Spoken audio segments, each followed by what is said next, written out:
Welcome back আমার digital ডায়েরিতে আবার সকল বন্ধুদের। আর আশা করি তোমরা সবাই ভালো আছো, আর তোমাদের ভালোবাসায় আমি ভালো আছি। এখন বাজে প্রায় 12:30, এখন হচ্ছে লাঞ্চ টাইম বাপি আর মায়ের, তাই উপরে চলে এসেছি। তাই ভাবলাম এটা তোমাদের সঙ্গে একটুখানি শেয়ার করি, কারণ তোমরা এগুলো দেখতে ভীষণ ভালোবাসো, আমি বুঝতে পারছি।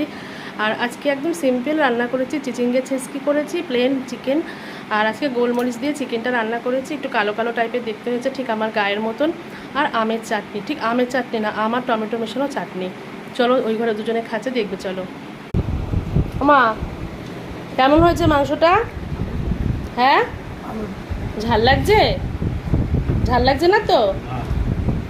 তুমি ঝাল হয়নি তো? এই নাও, মাঝে মাঝে একটু শশাটা কামড়াতে হয় খেতে খেতে।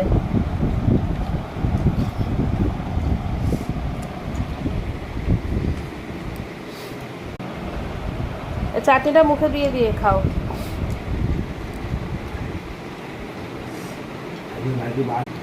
চাটনিতে টক হয়েছে, মা খেয়ে মুখটা কেমন করছে। খুব টক হয়েছে। তোমার সুগার, বেশি করে চিনি দিয়ে চাটনি করি কি করে? চাটনিও খাবে, একটু টকটকি খাও। বাপির খাওয়া হয়ে গেল, দেখেছো মা, বাপি ফার্স্ট হয়ে গেছে। আমি স্নান করে উঠেছি, অ্যাকচুয়ালি মাকে স্নান করাতে এসেছিলাম তো। একবারে মার ওপরে বাথরুম পায়খানাটা মানে নোংরা হয়েছিল, পরিষ্কার করেছে। বা নিচে গিয়ে তো স্নান না করে ভাত দিতে পারবো না, তাই স্নান করে নিলাম। কিন্তু আমার ঠাকুর পুজো দিতে হবে, কিন্তু কি করব, আমার তো এই জ্যান্ত ঠাকুর, আমার বাবা মা, এদেরকে যদি আমি ঠাকুরটা দিতে যাই প্রায় এখন আধ ঘন্টা তো দেরি হবেই।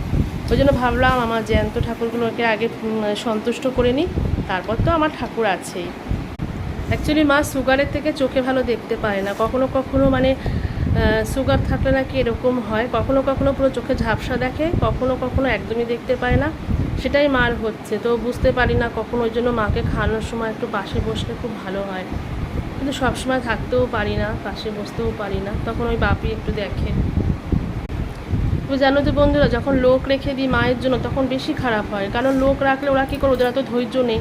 ওরা দেখেছি আমি যখনই রেখেছি না, ভাত ফাতগুলো চটকে নিয়ে না মাকে চামচে করে বা হাত দিয়ে খাইয়ে দেয়। এতে কি হয়, মা যে নিজের থেকে খাওয়ার যে প্রবণতাটা, মা শোবে না কিন্তু, দাঁড়াও হাত ধুয়ে দেবো আমি, ভালো করে উঠে বসো।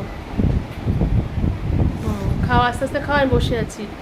এই যে মা নিজের থেকে খাওয়ার যে প্রবণতাটা একদম কমে যায়। তো আমি বলি সবাইকে যে তোমরা কিন্তু নিজে হাতে মাকে খেতে দেবে, তোমরা খাওয়াবে না। আমি যেটা করি আর কি, ওই যে বললাম লাইফ ইজ রিসাইকেলিং, জীবন হচ্ছে ঠিক মানে কি বলো ওটাকে, ঘূর্ণায়মান। ছোটোবেলায় আমরা ওরকম যখন প্রথম কথা বলতে ভালো পারতাম না, কিছু বুঝতে পারতাম না,